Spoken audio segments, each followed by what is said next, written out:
to Alpha Centauri. You know the nearest star to solar system? Oh wow, that sounds exciting. Can I join you too? Why not? Please come. I don't want to miss my rocket. Okay, let's go. Yeah, please.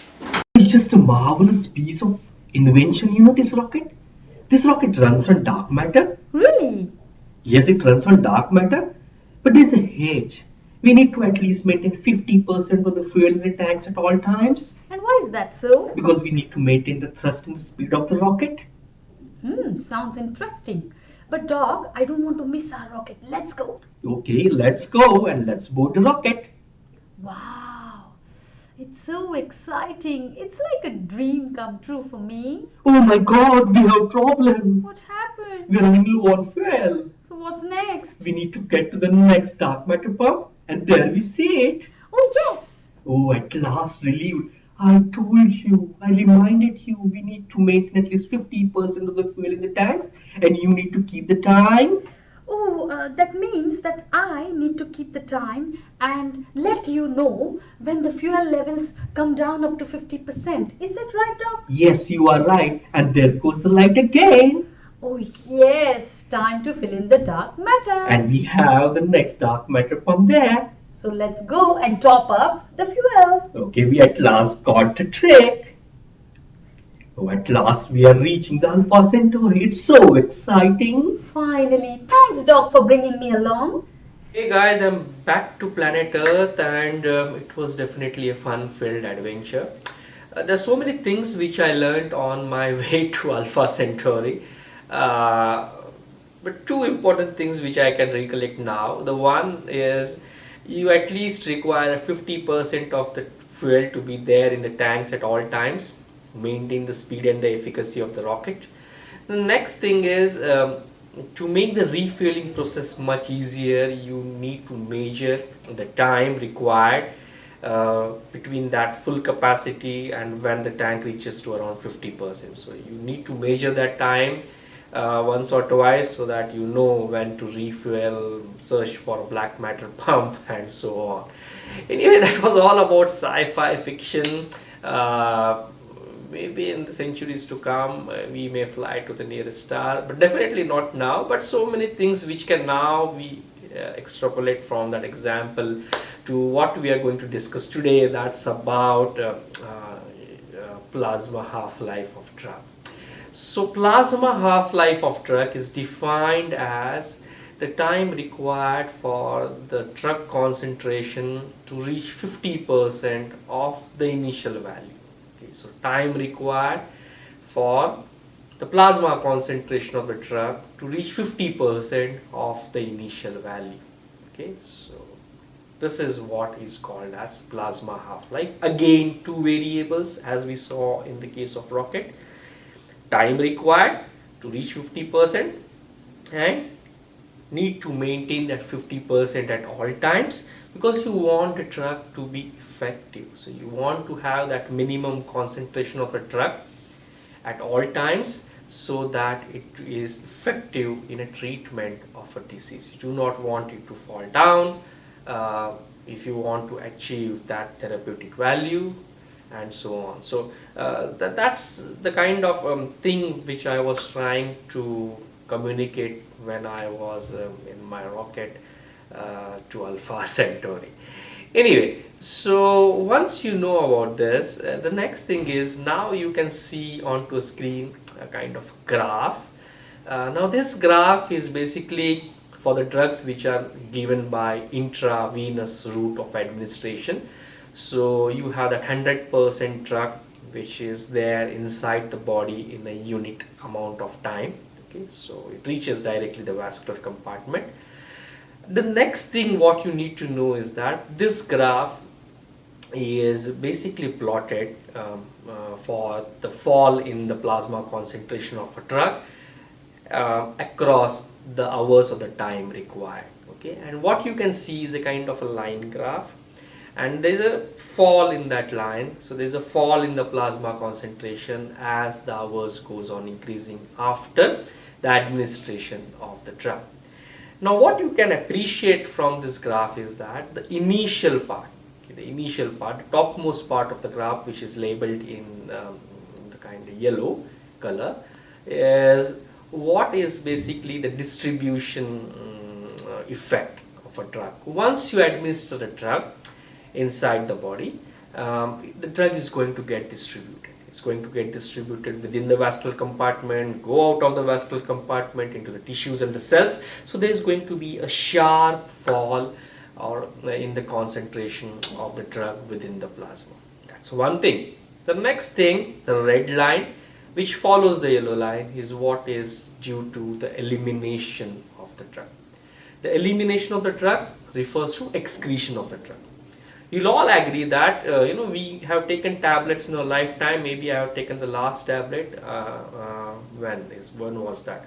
Around a year back, for cough, cold, fever. Definitely the tablet or the drug is not in my body at this point. Okay, it has already been excreted. So you know that drugs do get excreted out of the body, because anyway these are foreign substances to start with, and organs like kidneys, liver and so on take up the charge and they eliminate these drugs out of the body. So there is going to be a decline in the plasma concentration of the drug due to elimination effect or excretion effect, but that follows the distribution effect. So what you can appreciate is a yellow line, which is usually due to distribution, fall due to distribution.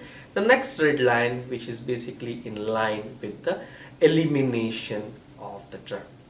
Now we look on to the axis which depicts the concentration of a drug. Concentration of the drug.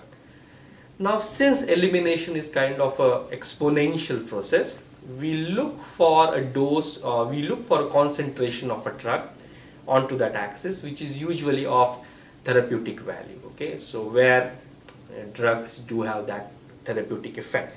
So here it is around 4 micrograms or nanograms, whatever it might be. So a fall from that value to the next exponential value, that is number 2, okay, maybe microgram or nanogram, whatever it might be, and then you extrapolate the time required for this fall onto the next axis, which is showing the number of hours. So that you can clearly see, I have marked it onto this graph, and this time required for the fall of plasma concentration of the drug is what we call it as the T half-life or plasma half-life of the drug.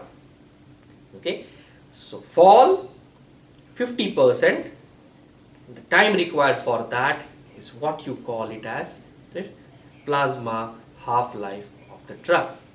Now you need to also know that plasma half-life, in the first time you measure a plasma half-life, the drug values decrease from, say, the initial value of 100 milligrams to 50 milligrams. Okay, so half of that, and you measure the T half-life, the plasma half-life required for that. The next half-life is going to be from that mark of 50 milligrams to the next value of 25 milligrams.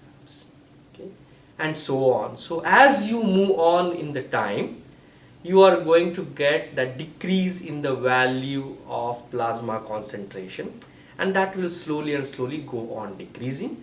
So if I then want to average it out, roughly around 4 to 5 half-lives will be required for the drug to completely get eliminated from the body. 4 to 5 half-lives for complete elimination would be required by the drug to get out of the body.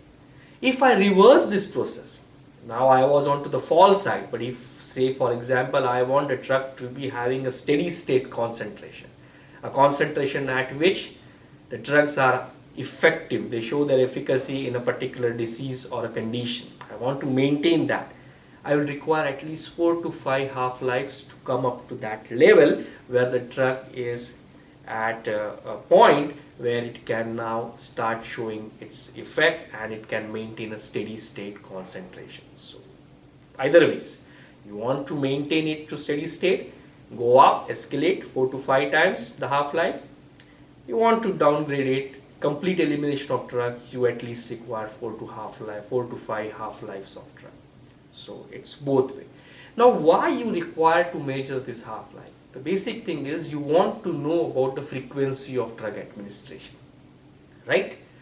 Some drugs are given once a day, some drugs are given twice a day, some drugs 3 times a day, some drugs 4 times a day, and so on.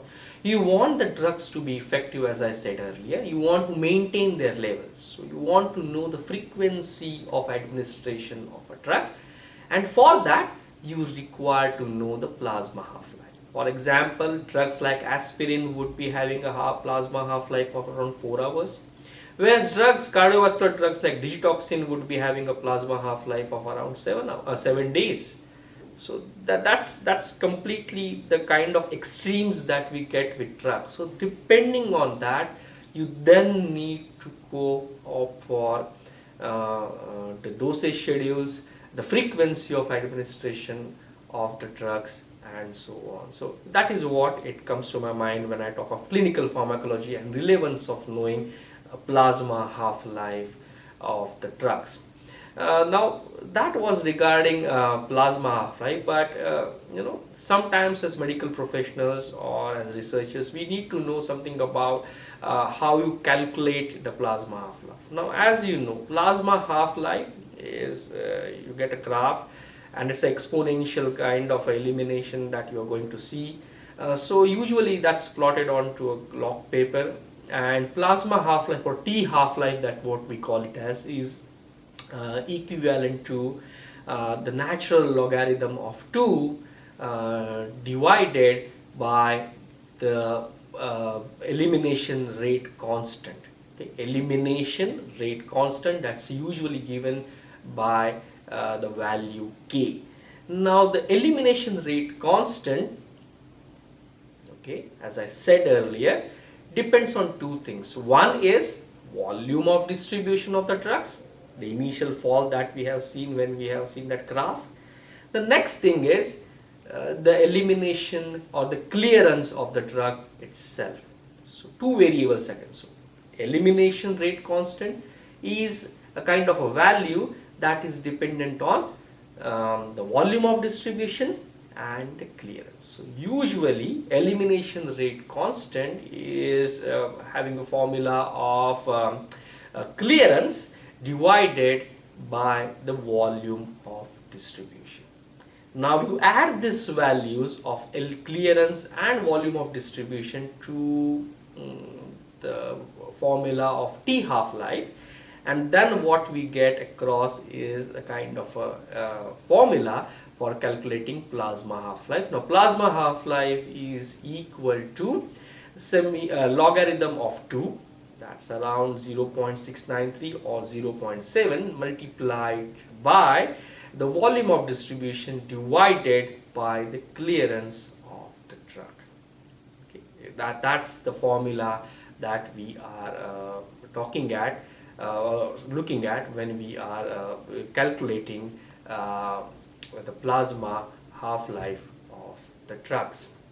Now certain drugs, have what's called as first order kinetics. The volume of distribution and the clearance do not change. So even the plasma half-life is not going to change in these kind of drugs. But there are certain drugs which also follow zero order kinetics, in which definitely the T half-life will increase as the dose increases because the clearance goes on decreasing. We will come to these kinetics, the first order and what do you mean by zero order kinetics in our coming sessions. Anyway, so won't be talking of that in much detail now, but need to know about that T half-life won't change in first order, but as you go on to zero order, T half-life or the plasma half-life of the drugs will increase as you increase the dose because the clearance goes on decreasing. So that was my short analysis and my trip to Alpha Centauri. I hope you got what I wanted to say. Do subscribe to my channel. Please enjoy listening and learning. Thank you. Bye.